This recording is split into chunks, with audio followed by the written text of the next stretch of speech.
नमस्कार। त्याग, सेवा और संघर्ष की एक मिसाल थे बिरसा मुंडा, जिनकी 150वीं जयंती के अवसर पर पूरे देश में विभिन्न कार्यक्रम इन दिनों आयोजित किए जा रहे हैं।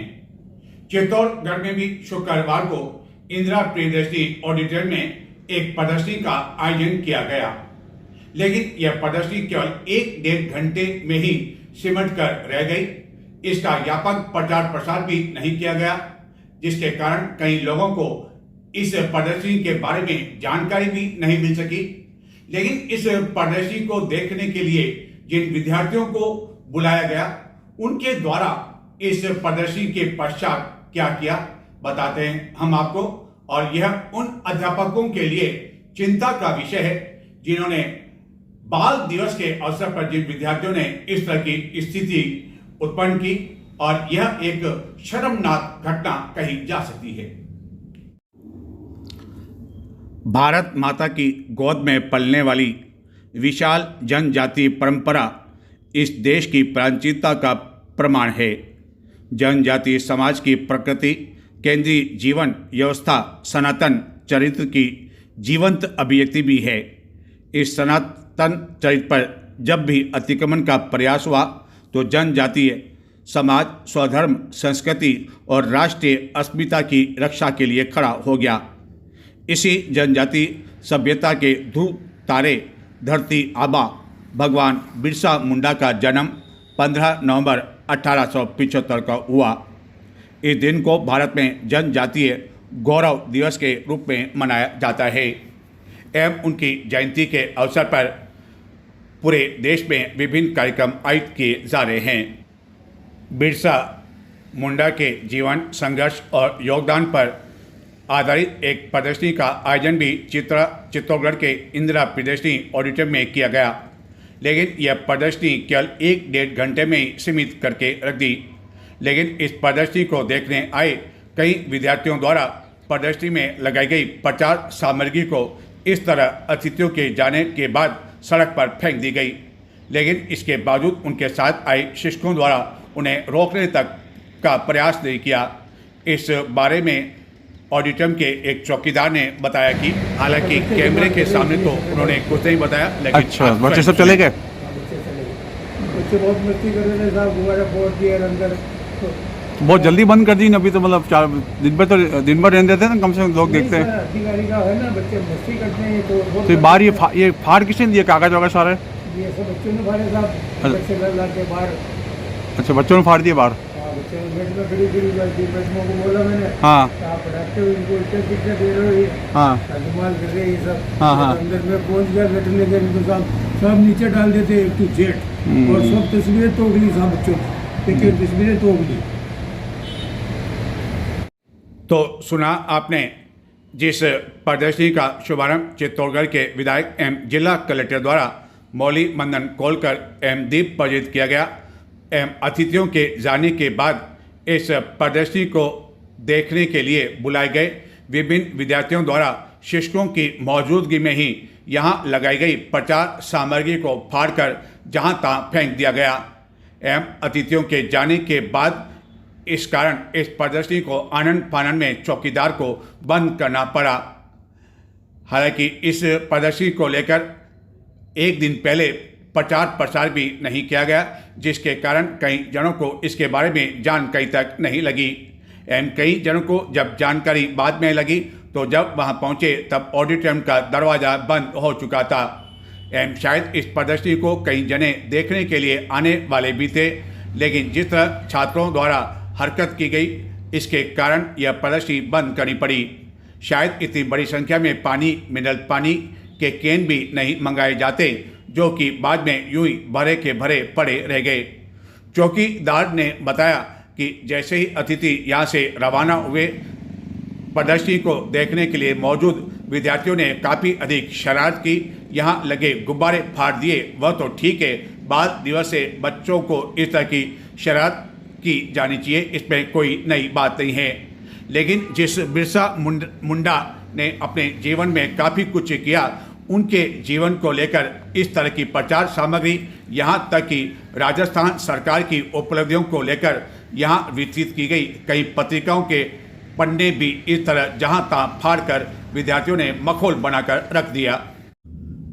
आए दिन समाचार पत्रों के माध्यम से एवं अन्य सोशल मीडिया के माध्यम से यह जानकारी आती रहती है कि एटीएम पर कई लोग ऐसे मौजूद रहते हैं जो बातों ही बातों में एटीएम बदल देते हैं और बाद में अन्य एटीएम से राशि निकाल देते हैं, लेकिन इसके बावजूद न जाने लोगों पर इसका असर क्यों नहीं पड़ता व इन बातों की ओर ध्यान क्यों नहीं देते हैं।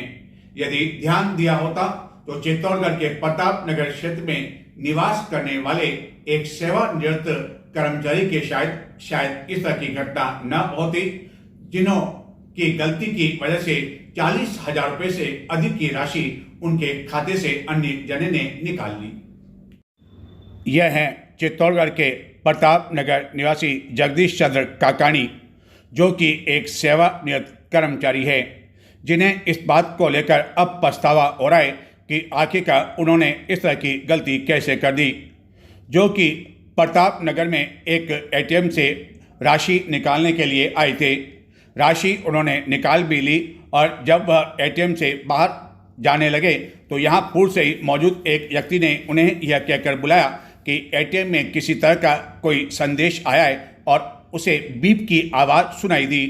जिसके बाद जब वह पुनः एटीएम में गए तो बातों ही बातों में उस युवक ने इनका एटीएम बदलकर एक पुराना कोई एटीएम इन्हें थमा दिया और बाद में अन्य एटीएम से उसके द्वारा अलग अलग समय 30,000 रुपये की नकल राशि निकाली, बल्कि कुछ और राशि की खरीदारी भी कर ली।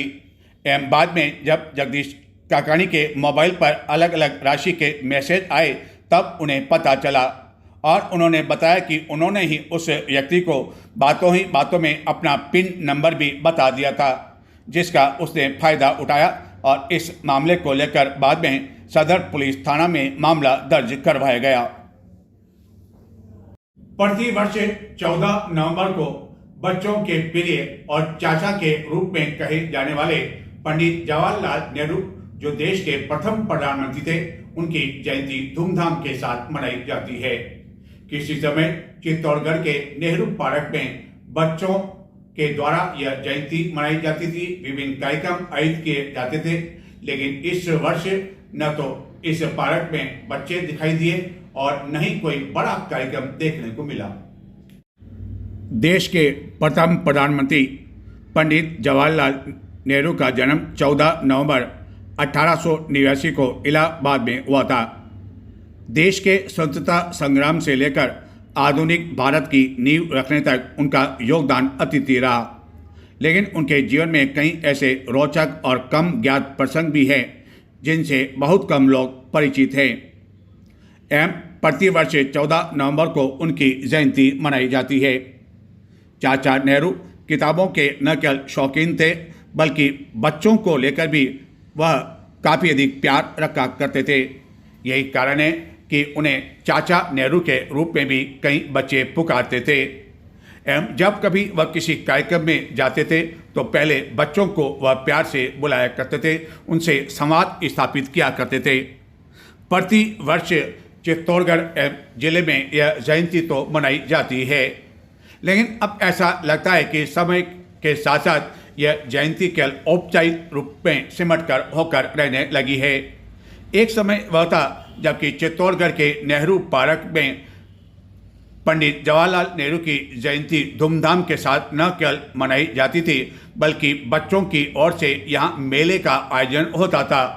खान पान की कई तरह की स्टॉलें भी यहाँ लगा करती थी, जिसे बच्चों द्वारा ही संचालित किया जाता था।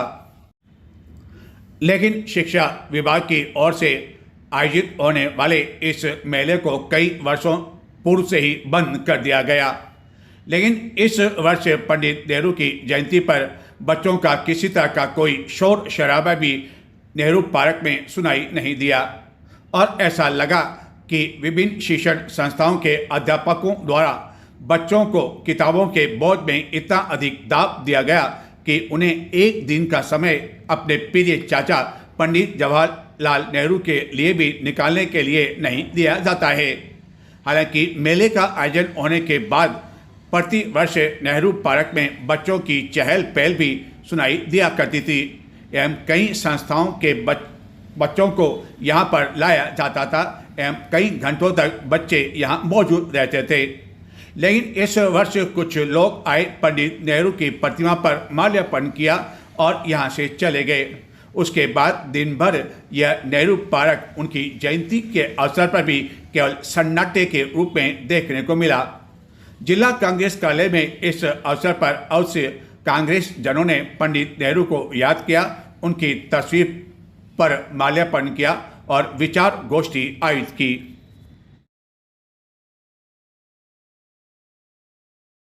रहेगा जब तक सूरज चांद रहेगा, चाचा नेहरू अमर रहे, चाचा नेहरू अमर रहे, चाचा नेहरू अमर रहे।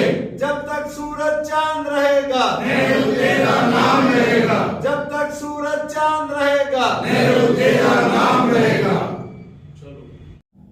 भीलवाड़ा जिले के शाहपुरा के एक ग्राम विकास अधिकारी ने गत दिनों आत्महत्या कर ली एवं अन्य ग्राम विकास अधिकारियों का आरोप है कि जनप्रतिनिधियों से परेशान होकर एवं उस पर कार्य का इतना अधिक दबाव बनाया गया जिसके द्वारा उन्हें यह कदम उठाना पड़ा और इसको लेकर पूरे प्रदेश में अन्य ग्राम विकास अधिकारी द्वारा शांतिपूर्वक एवं मौन प्रदर्शन किया गया, धरना दिया गया एवं काले कपड़े पहनकर चित्तौड़गढ़ में भी कलेक्ट्रेट चौराहे पर कई ग्राम विकास अधिकारियों द्वारा यह धरना दिया गया।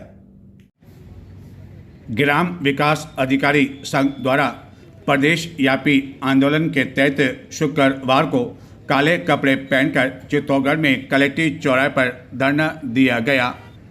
इस दौरान मृतक कर्मचारी को श्रद्धांजलि दी गई एवं उनकी मौत के जिम्मेदार दोषियों के खिलाफ कार्रवाई की मांग की गई।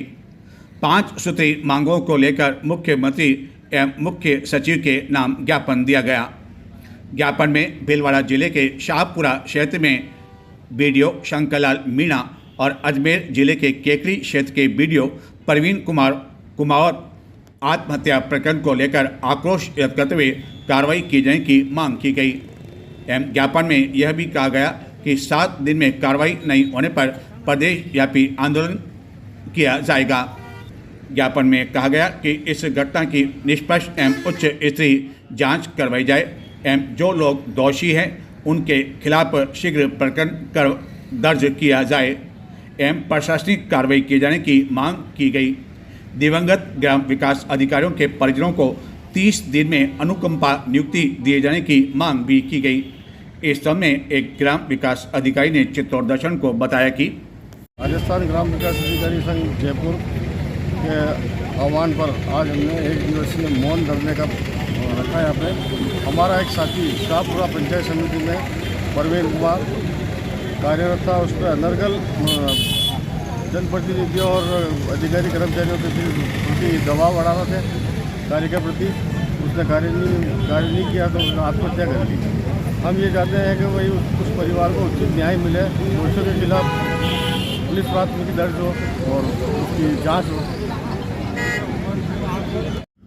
बिहार में हुए चुनाव में भाजपा को भारी सफलता हाथ लगी, जिसकी उम्मीद शायद भाजपा एवं उससे जुड़े अन्य राजनीतिक दलों ने भी नहीं की होगी एवं भाजपा को अपने बलबूते पर ही इतनी अधिक सफलता मिल गई। जहां की गत कई दिनों तक चित्तौड़गढ़ के सांसद सीपी जोशी द्वारा न केवल चुनाव प्रचार किया गया बल्कि अपने जन्मदिन के दिन भी वह बिहार में ही चुनाव प्रचार पर मौजूद थे।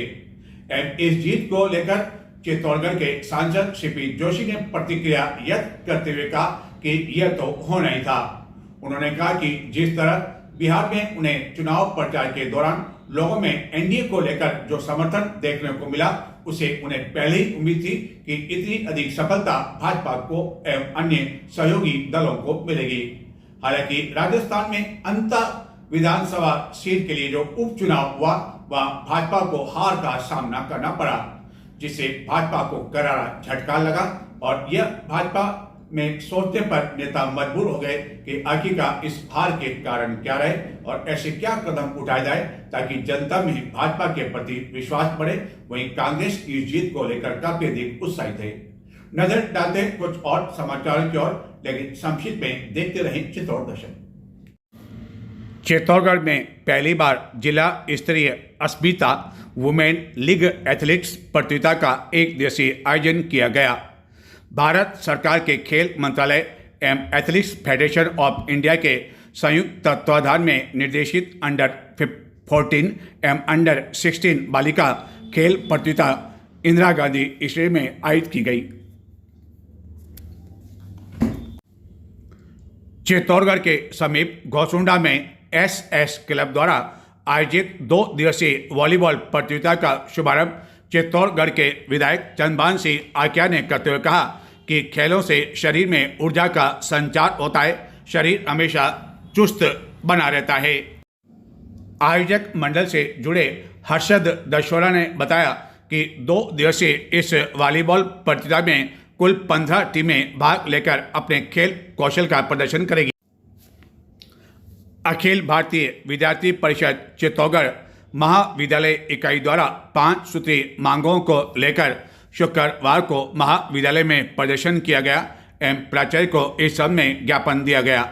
ज्ञापन में महाविद्यालय में परीक्षा आवेदन शुल्क में राहत दिए जाने, परीक्षा आवेदन की अंतिम तिथि बिना विलंब शुल्क बढ़ाने, रिवील की फीस कम करने समेत अन्य कई मांगों की ओर ध्यान आकर्षित किया गया। इस दौरान कई पदाधिकारी एवं कार्यकर्ता मौजूद थे। अपर जिला एवं सेशन न्यायाधीश एवं जिला विधिक सेवा प्राधिकरण सचिव सुनील कुमार गोयल द्वारा सखी वन स्टॉप सेंटर का निरीक्षण किया गया। सचिव ने इस दौरान केस रजिस्टर एवं दस्तावेजों का अवलोकन कर विभिन्न जानकारी प्राप्त की। अधिवक्ता भारती गहलोत द्वारा आश्रय कक्ष में 2 आवासित बालिकाओं केस के बारे में जानकारी ली।